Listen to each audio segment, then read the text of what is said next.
à Fécamp, au Havre ou bien Rouen, avez-vous eu l'occasion de découvrir des pavés dorés encastrés dans le trottoir? Ces pavés, plus connus sous le nom de Stolperstein ou pavés de la mémoire, sont une création de l'artiste allemand Günter Dendig. La partie supérieure est couverte d'une plaque en laiton indiquant « Ici habité », puis le nom, la date de naissance, l'année de la déportation, la date et le lieu de la mort. Ces pavés sont implantés devant le dernier domicile connu de la victime. Chaque pavé rappelle la mémoire d'une personne déportée. Les Stolperstein représentent le mémorial décentralisé le plus grand d'Europe. Depuis 1990, plus de 100 000 Stolperstein ont été installés de par le monde.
Nous sommes réunis ce jour national du souvenir des victimes et des héros de la déportation.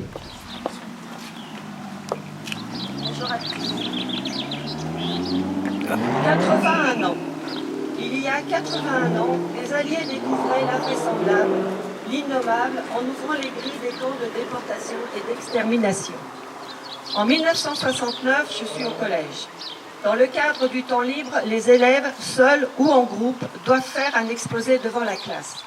Je cogite, et je cogite. De quoi pourrais-je parler? J'ignore comment cela m'est venu. J'ai décidé de parler de la déportation, de celle de papa. Mais accepterait-il de me dire l'indescriptible, son indescriptible? Je lui pose la question. Il hésite. Pourquoi veux-tu parler de ça? Pour mes camarades de classe, pour mon professeur d'histoire, nous étions assis dans la cuisine, l'un en face de l'autre, séparés par la table. Je vois bien que ça ne l'enchante pas du tout. En 1943, tu as été convoqué pour le STO. Les 2 premières fois, tu as ignoré cette convocation, mais la 3e, en septembre, ce sont les forces de l'ordre qui sont venues. Tu devais laisser maman et Mano nés en juin. 6 mois. Tu devais rester 6 mois en Allemagne. Raderak, 8 mois. Il y a eu Buchenwald, la quarantaine, avec mise à nu, rasage complet, etc. Déjà, tu as un aperçu de ceux qui subissent ces vexations. Puis Dora, dans le tunnel de la mort. 6 mois sans voir le jour. Installation électrique pour les V2. Tu ne te plains pas trop, malgré les premières privations. Ersatz de repas. Chalis pour dormir avec une simple couverture. Les coups qui pleuvent sur ceux qui rechignent à la tâche. Tu patientes. Quand tu apprends sur ce quoi tu travailles, avec beaucoup d'autres compagnons de galère, tu essaies, sans te faire prendre, de ralentir l'avancée du chantier. Certains se font prendre, direction la pendaison ou lâchage des chiens pour l'exemple. La peur s'installe, mais n'empêche pas de continuer. Tu as le droit d'écrire, en allemand, à maman. Mais tout est faux, bien évidemment. Les 6 mois passent. Tu te dis que tu vas retrouver maman et Mado, que cela aurait pu être pire. Les stupeurs. Tu retournes à Buchenwald, et là c'est l'horreur. On te donne un matricule, 28 907. que tu dois connaître en allemand. Sinon, ce sont les coups. Certains de tes compagnons se jettent directement sur les barbelés électrifiés. Sidération. Tu vois des cadavres ambulants, la pestilence qui se dégage, les baraquements où s'entassent des hommes devenus zombies. Tu deviendras comme eux en quelques semaines. Tu vas connaître les appels, dont un qui durera 4 heures par -15. Ne pas bouger, sinon une balle. Tu résistes, tu veux revenir. Un jour, tu recevras 50 coups de schlag. Tu auras la dysenterie, la tuberculose, les poux, les furoncles, et j'en passe. Un jour, on t'emmène au Revier pour recevoir une injection. Tu ne sauras jamais ce que ça a été. Tu connaîtras la faim, les humiliations. Tu iras à Berken-Belsen, Mauthausen et d'autres camps pour revenir à Buchenwald, sans explication. Tu as vu tes potes agoniser, se faire tuer par les chiens, se laisser mourir plutôt que de subir encore et encore. Tu côtoieras les pires salauds, mais aussi des gens remarquables, dont la solidarité t'a aidé. Revenir, c'est tout ce que tu voulais, c'est tout ce qui primait. Un jour, pris par la dysenterie, tu vas aux latrines, grande fosse et une planche pour s'asseoir. Un compagnon de misère te rejoint depuis l'horreur. Un SS passe et sans rien dire fait basculer le pauvre homme et le regarde se noyer dans les excréments. Tu ne bouges pas, tu regardes le sol et tu te dis tu vas subir le même sort. Quand tu lèves les yeux, le SS n'est plus là. Sentiment de culpabilité. Pourquoi ce pauvre bourg et pas moi? Et tant de supplices et tant d'horreurs. En avril 1945, tu montes sur un des plateaux du long convoi ferroviaire, direction Birkenau, pour y être gazé et brûlé. Le convoi n'y arrivera jamais, car les Anglais ont bombardé les voies. Les Allemands qui vous convoyaient ont pris la poudre d'escampette. Tu as été rapatrié d'abord à Bruxelles, Lille, puis l'hôtel Lutetia à Paris. Et tu ne voulais qu'une chose, rentrer, car pour toi tu allais mourir et tu voulais revoir femme et enfants. 35 kilos pour 1m90. 6 mois d'hospitalisation pour te requinquer, 1 an pour reprendre vie et pied. Mais tu es un héros, dis-je naïvement. Silence. Son regard est lointain. Puis doucement, il me dit, non ma fille, non, un survivant. Merci Marie-Claire.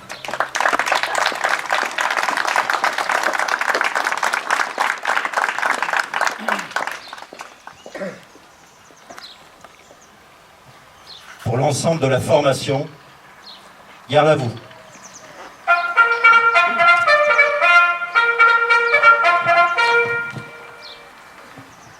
Au drapeau, attention pour les couleurs, envoyez.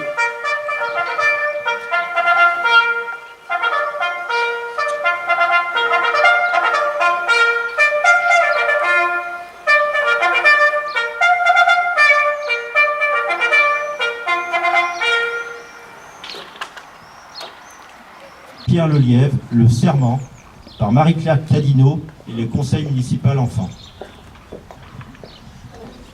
De garder vivant le souvenir des victimes de la barbarie nazie. De lutter pour empêcher le retour des camps de la mort et l'emploi de tout autre moyen d'extermination massive. De nous opposer à ce que les bourreaux, leurs chefs et leurs maîtres retrouvent des armes pour attaquer et asservir les peuples.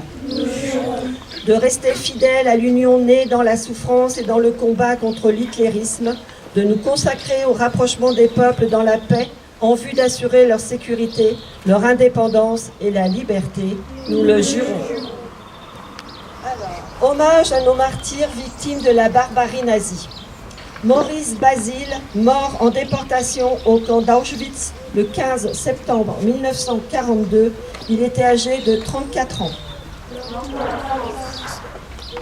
Henri Cadot, mort en déportation au camp de Neuengamme le 13 décembre 1944, il était âgé de 54 ans. Albert Pépin, mort en déportation au camp de Gross-Rosen le 11 décembre 1944, il était âgé de 46 ans. Émile Robinet, mort en déportation sur l'ordre d'Himmler le 11 octobre 1944 pour fait de résistance au camp de Sachsenhausen avec 2 autres camarades français et 24 Allemands antifascistes dont 3 étaient des anciens déportés du Reichstag avant 1933. Il était âgé de 37 ans. Henri Messager, fusillé au Mont-Valérien le 11 août 1942. Il était âgé de 38 ans. Restons fidèles à la mémoire de celles et de ceux qui ont lutté contre le nazisme et trop de fois en sacrifiant leur vie. N'oublions jamais.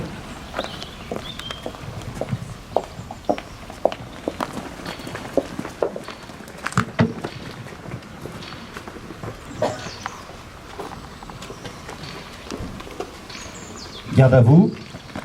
Message des associations de déportés, lu par Jean-Philippe Rigaud, adjoint au maire chargé du cœur de ville et de l'urbanisme. Le dernier dimanche d'avril, notre nation est appelée à rendre hommage aux victimes et héros de la déportation, disparus dans les camps de concentration et les centres d'extermination nazis. La mort par le gaz, le travail forcé, la faim, la soif, les sévices de toutes sortes, tel était le traitement infligé à tous ceux que les nazis considéraient comme des ennemis du Reich, en raison de leur engagement dans la résistance, de leurs choix politiques, de leurs convictions religieuses, de leur mode de vie, ou même sans raison particulière pour toutes les victimes des rafles. Lorsque les armées alliées entrèrent dans les camps, elles ont été confrontées à l'horreur de l'enfer concentrationnel. Parmi les milliers de cadavres qui jonchaient le sol, des survivants erraient parmi les décombres, regards vides, corps décharnés, des enfants, des femmes et des hommes dont l'identité avait été retirée pour mieux les avilir. Il s'agissait d'une entreprise systématique de déshumanisation, poussée à l'extrême jusqu'à la pratique d'expériences pseudo-médicales par des médecins nazis sans aucun scrupule. Malgré l'avancée des forces alliées sur tous les fronts, le Troisième Reich n'a pas renoncé à son dessein mortifère. Il ordonne l'évacuation des survivants dans les camps qui se transforment en d'impitoyables marches de la mort.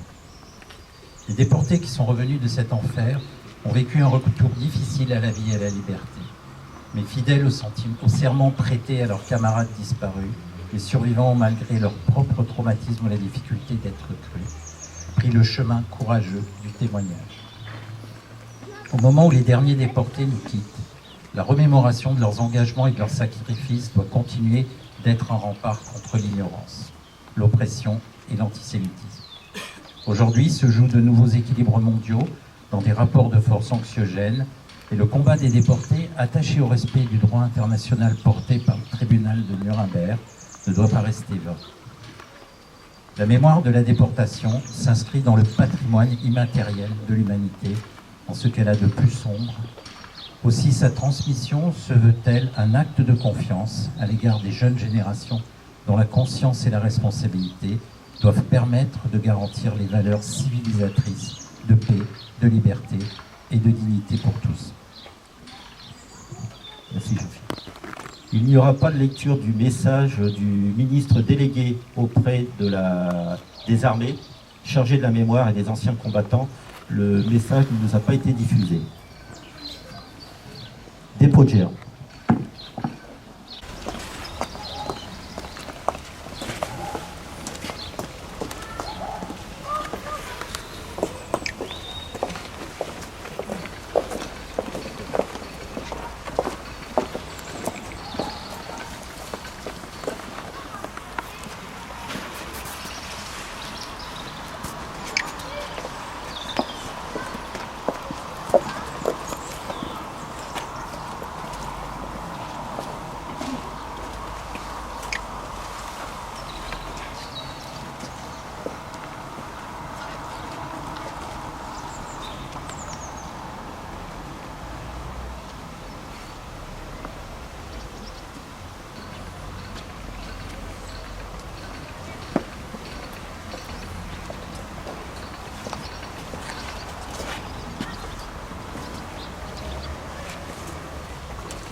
lecture d'un extrait du livre de Pierre Lelièvre par Virginie Luttrot, maire de Port-Jérôme-sur-Seine.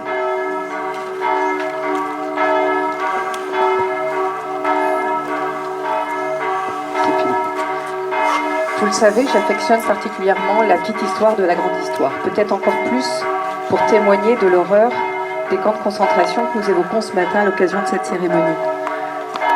J'ai choisi donc de lire un extrait des textes de Pierre Lelièvre, comme le disait Philippe, sous forme de poème, à peu d'humour, beaucoup de douceur pour traduire l'innommable, comme Marie-Claire l'a fait tout à l'heure avec beaucoup d'émotion.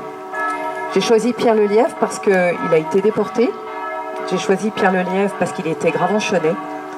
Et j'ai choisi Pierre Lelièvre parce que ses mots sont bien plus forts que n'importe quel discours politique. L'extrait que j'ai choisi pour cette cérémonie, c'est le quignon de pain. Je vous ai souvent entretenu du service de la restauration dans ces vastes camps de réhabilitation par le travail, chers à nos maîtres d'outre-Rhin. Oui, mais il y avait un point commun, c'est que ce service était absolument le même partout. Point de toque, ni d'étoiles, et encore moins de fourchettes pour ces établissements diététiques. La minceur était garantie, mais ce n'était point sans danger pour les curistes malgré eux. Je me souviens de ce camarade qui avait été restaurateur au pays du foie gras et dont la grande taille avait permis un poids plus que respectable. Il était devenu une sorte de squelette ambulant, à la peau flasque. Si flasque que la peau de son ventre retombait jusque sur ses genoux et que pour satisfaire certains besoins naturels, il était obligé de soulever ce tablier insolite. En ce temps-là, pour nous, le menu du jour était le même que celui de la veille, et plus que probablement que celui du lendemain. Le matin, il y avait la distribution du pain, sans doute parce que cela allait plus vite et que c'était du temps de gagner pour le départ au travail. Le soir, après l'appel, il y avait le cérémonial habituel pour la distribution de la soupe avec ses petits drames, eux aussi très habituels. Bousculade dont la conséquence était la perte de tout ou partie du précieux liquide. Chaque camp avait un mode de distribution légèrement différent. Dans certains, on allait chercher une assiette qu'il fallait rendre propre après usage. Dans d'autres, on vous remettait à l'arrivée une gamelle en tôle émaillée qui devait rester accrochée à votre ceinture entre deux distributions. La distribution du pain différait aussi en fonction du camp auquel vous étiez attaché, au plein sens du terme. Dans la mine de sel où j'ai eu l'honneur d'apporter une passagère et modeste, même très modeste collaboration, cette répartition du pain se faisait selon l'objet d'un rite tout particulier. Les hommes étaient regroupés par équipe de 6, 7, 8 ou parfois plus selon le nombre de boules de pain distribuées. Chaque groupe s'isolait de son mieux pour procéder au partage proprement dit.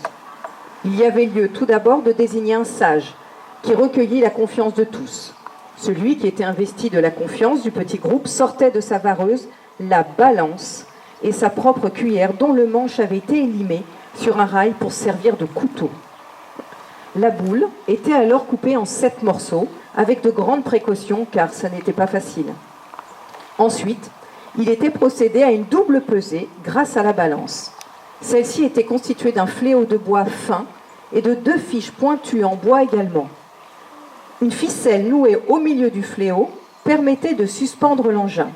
À chaque extrémité était nouée une autre ficelle fixée à la fiche. Avec l'approbation du plus grand nombre, le sage élu déterminait la portion moyenne de pain qui servirait d'étalon en l'affichant à l'une des extrémités de la balance. On pesait ensuite les autres portions en les comparant à l'étalon et en rognant l'une pour ajouter à la plus petite. Pour qu'il n'y ait pas de contestation ultérieure, la distribution finale se faisait par tirage au sort. C'est alors que l'on savourait son pain, par toutes petites bouchées, préparées à la cuillère couteau, sur une surface plane, bien évidemment, pour récupérer les moindres miettes. Toutes ces opérations devaient se faire en restant bien groupées. Malheur à celui qui s'écartait imprudemment. Il risquait de se faire voler son maigre quignon par les condamnés de droit commun, comme les voleurs, violeurs ou autres sires. Il nous rendait la vie encore plus infernale. Cette mésaventure n'est arrivée qu'une fois dans mon groupe. Le pauvre détroussé se vit reprocher son imprudence dans les termes les plus vifs. Tête basse, il écouta sans protester car il avait conscience du sacrifice qu'il allait imposer aux autres. En effet, il fallait se résoudre à ce que chacun de nous prélève sur sa portion un petit morceau de pain, afin que le malheureux ne reste pas le ventre complètement vide. Depuis lors, Il m'est arrivé de sauter un repas, et cela a eu un effet plutôt bénéfique, bien que je sois incapable de préciser les dates tout au long de ma vie. Mais cette bouchée de pain-là, je m'en souviendrai jusqu'au dernier souffle. Merci Virginie.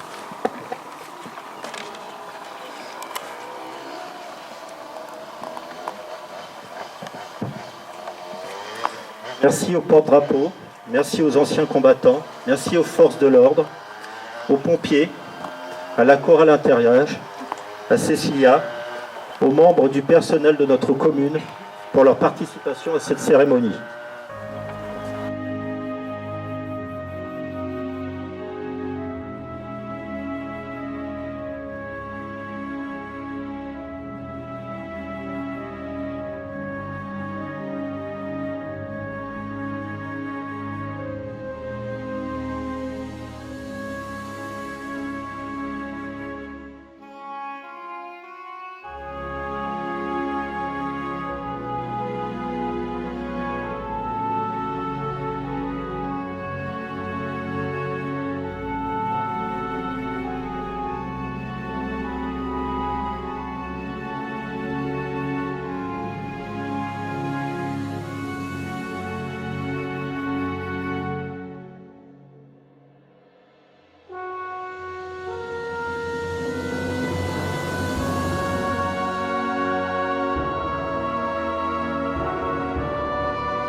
Notre cérémonie touche à sa fin et je vous invite maintenant à partager le verre de l'amitié à la Madrague.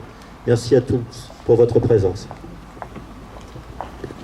Enfants, garde à vous. Repos. Garde à vous. Ouvert en plein les rangs. N'hésitez pas de mettre un pouce si vous aimez sur mes vidéos. Ça me fera plaisir. Allez, au revoir.